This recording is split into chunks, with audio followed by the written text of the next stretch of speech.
Coríntios 10:10 nos alerta a não murmurarmos como o povo de Israel murmurou e pereceu no deserto pelo destruidor.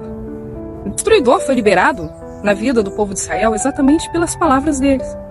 A própria Bíblia diz que o poder da vida e da morte está na nossa língua.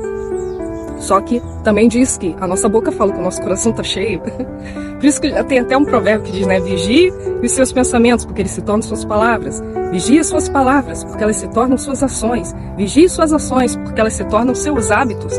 Vigie os seus hábitos, porque eles se tornam seu caráter. Vigie seu caráter, porque ele determinará o seu destino. E verdadeiramente o destino daquelas pessoas que murmuraram no deserto foi a destruição.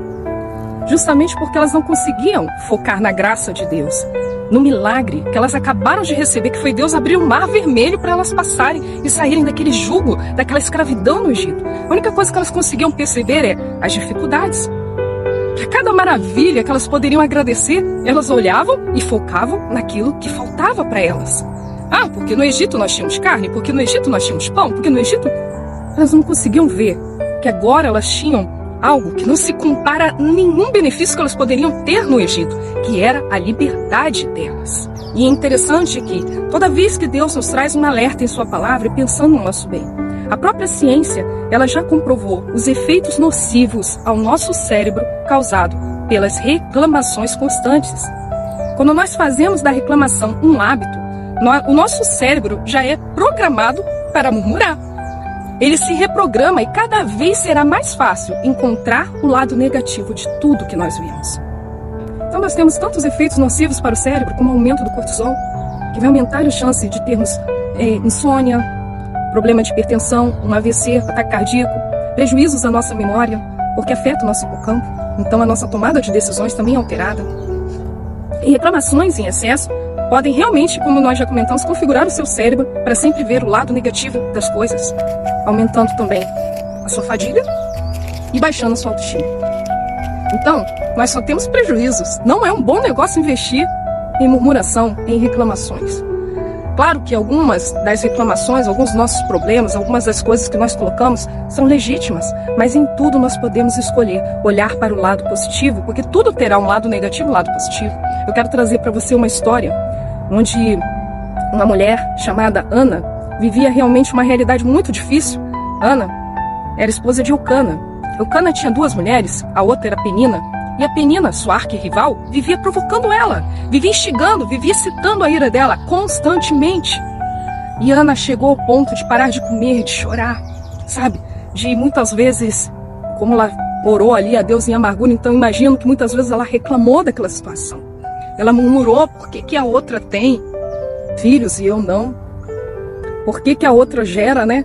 E esfrega na minha cara. É aquela pessoa que precisa me diminuir para se sentir grande, precisa, né? Existe muita Penina por aí.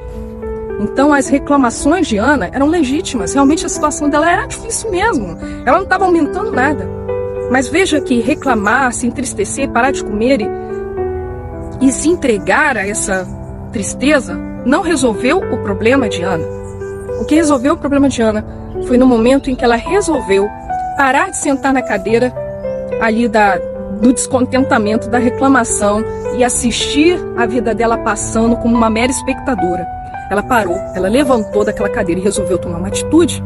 Ela coloca diante de Deus a situação dela e faz um voto ao Senhor. Pai, se o Senhor me der, né? Se o Senhor me der um filho, eu entregarei ele ao Senhor. Então agora o foco não é mais eu quero ter um filho para poder mostrar para minha arqui-inimiga que eu também posso. Quero esfregar minha vitória na cara dela. Não. Agora Ana quer ter um filho para a glória de Deus. Ana leva para Deus com amargura de coração a sua situação. Ora e faz esse voto a Deus. E o que Deus faz? Deus transforma a realidade de Ana. Deus dá para ela Samuel. E veja aqui, a função de Penina, que aparentemente era só ser uma pedra de tropeço na vida de Ana, na verdade, foi Penina que estimulou Ana a se posicionar diante de Deus, a colocar diante dele a sua dor e gerar o maior profeta que Israel já teve, que foi Samuel. Eu posso te garantir que as dificuldades que nós enfrentamos não são para nos destruir.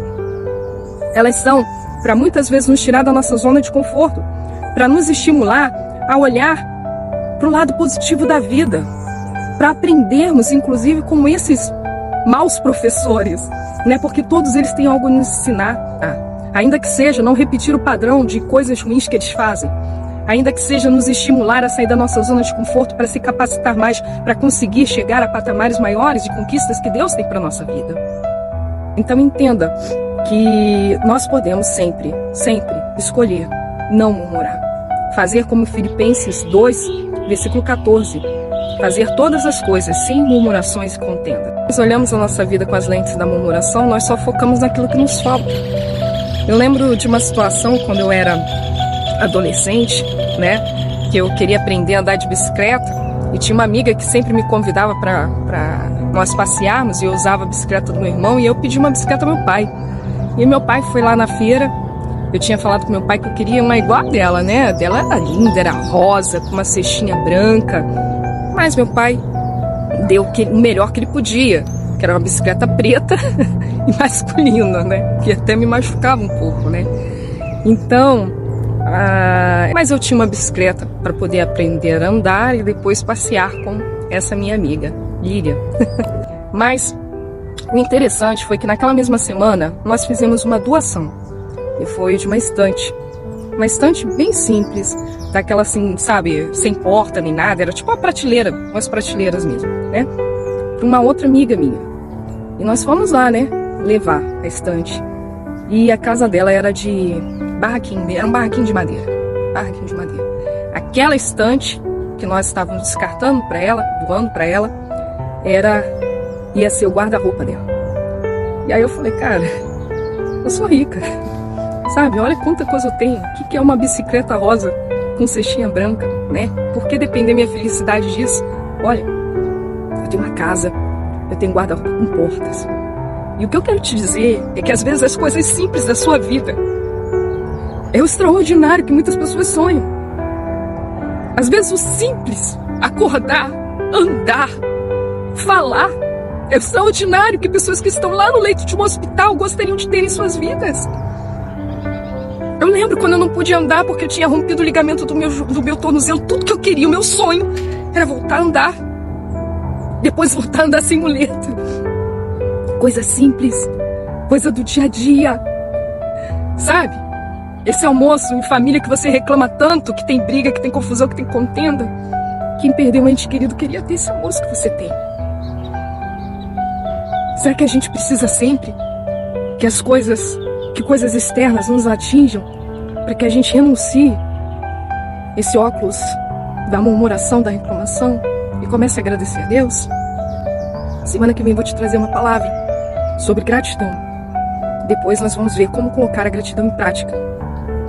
Não perca, são preciosidades de Deus. Que Deus te abençoe. Vou orar com você agora. Pai, em nome de Jesus, eu te peço que o Senhor nos ajude, Pai, a darmos valor para a nossa vida, a olharmos para aquilo que o Senhor tem feito, a olharmos, Senhor, com gratidão para aquilo que o Senhor tem feito, a deixarmos, Senhor, toda reclamação, toda murmuração para trás, a não contaminarmos nosso coração com isso, mas a entregarmos as nossas amarguras, as nossas queixas, as nossas preocupações diante do Teu altar, porque é o Senhor que muda a nossa realidade. Reclamação não muda a vida de ninguém, Pai. Se fosse assim, eu acho que nosso país, inclusive, estava diferente. Mas muda é nós colocarmos diante de Ti o nosso coração e pedimos ao Senhor sabedoria para as decisões, para as palavras, para os pensamentos que vamos guardar. Que esses pensamentos, Senhor, sejam sempre como a Tua palavra mesmo diz. Se há alguma coisa que tem virtude, se há algum louvor, se alguma coisa é boa, que isso ocupe o vosso pensamento. E o Deus de paz guardará o vosso coração na paz, né? Que assim possa ser, Senhor, que nós possamos verdadeiramente colocar diante de Ti as nossas queixas, as nossas preocupações, ao invés de sairmos reclamando, ao invés de sairmos espalhando ao nosso redor uma cultura de reclamação, de murmuração, que a gente seja, na verdade, semeadores de sementes de gratidão. Obrigada, Deus, por tudo que nós temos. Obrigada pelo Deus maravilhoso que Tu és. Obrigada por Jesus, que morreu na cruz do Calvário em nosso lugar. Em nome de Jesus. Amém. Um beijo no seu coração.